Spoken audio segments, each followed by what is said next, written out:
Last month, I created a video which focused on slang expressions. Colloquial language or informal speech is important to understand for when you want to have conversations with other English speakers. Sometimes native English speakers don't even realize when they are using slang or idiomatic expressions because they are so commonly used and understood. Most languages use their own idiomatic expressions, and you may find that there are some in your native language which are similar to those used in English. Since the meaning of idiomatic expressions often do not have a direct link to the words used in the expression, they can be difficult to understand if you haven't heard them before. Because of this, I'm going to slowly start explaining some common idiomatic expressions in a video series on colloquial language.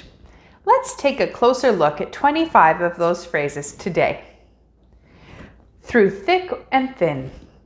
This phrase means no matter what happens or how difficult things are in any circumstance.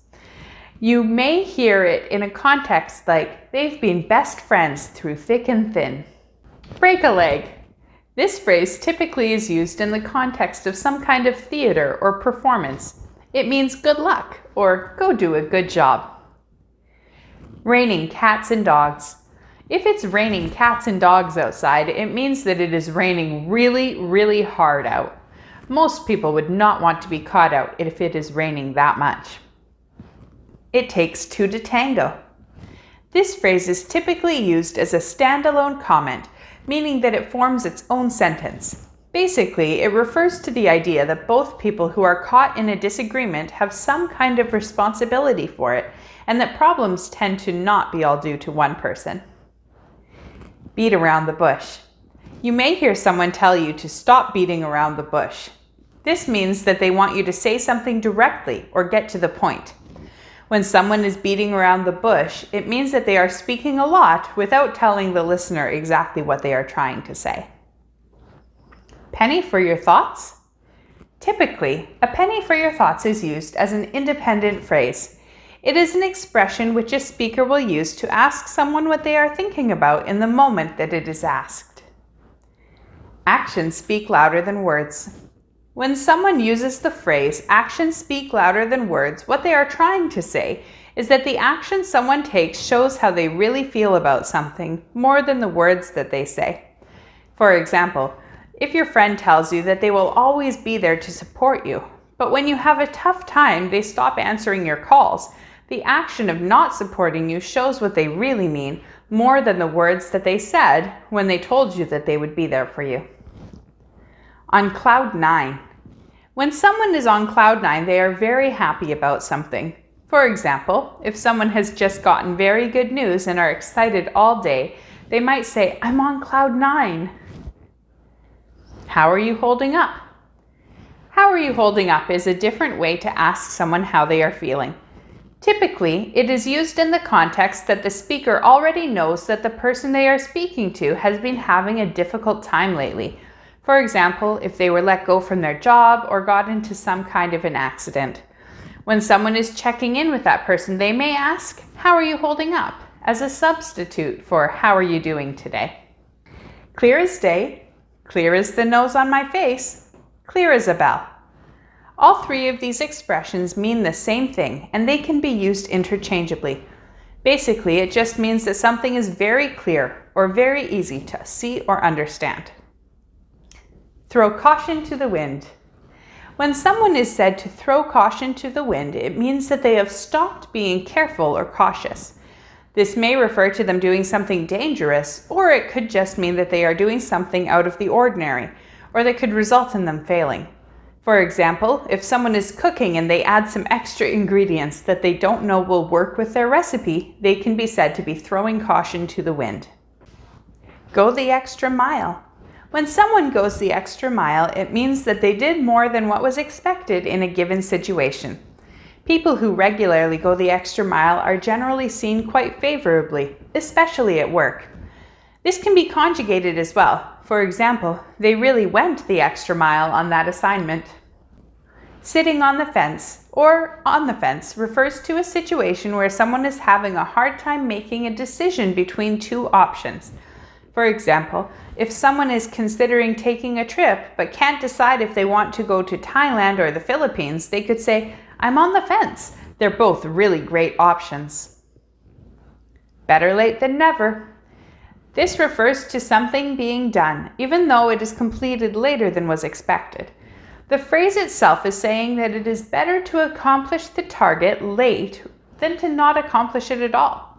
For example, if someone completes a task at work and sends it in a day late, their boss may be upset, or they may say better late than never, depending on the importance of the task. Hang in there. This phrase is used as a light way to tell someone to keep going and stay determined even in challenging circumstances. There is an unspoken aspect that suggests that things will get better soon. It is often used in response to a situation. For example, if someone has had a family member die, they may be told to hang in there. A blessing in disguise. Have you ever had something happen which initially seemed to be bad but ended up having good results? When that happens, it can be referred to as a blessing in disguise. For example, my hairdresser messing up ended up being such a blessing in disguise. I love my new hairstyle. Bite the bullet.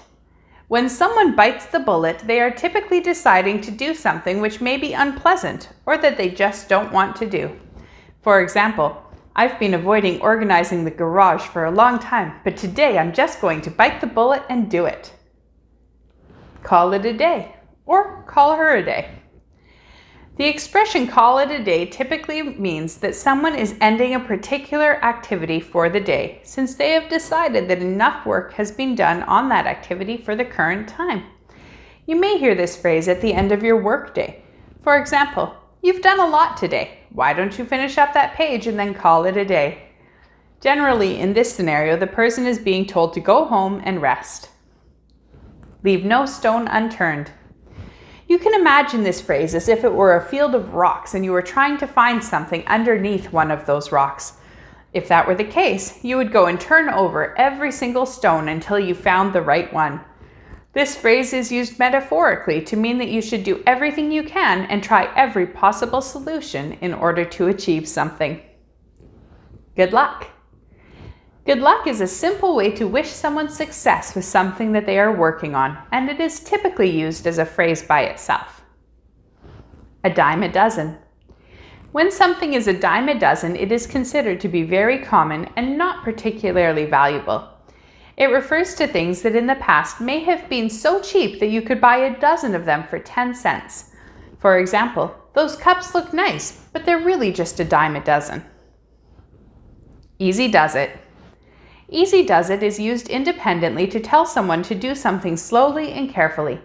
For example, if someone is moving a large and heavy object, they may be told easy does it by their partner.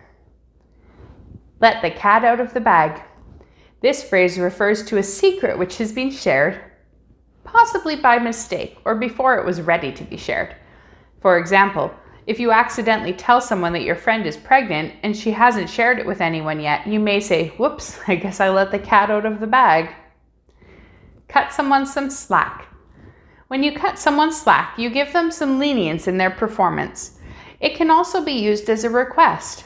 For example, "Could you please just cut me some slack? I'm doing the best that I can." The short end of the stick. When someone gets the short end of the stick, it means that they have some kind of disadvantage or a less pleasant outcome than someone else. For example, if someone keeps getting in trouble for things at work, especially if they are not all his or her fault, their coworker may say, "Yeah, she really does get the short end of the stick around here." There you have it, 25 common idiomatic expressions.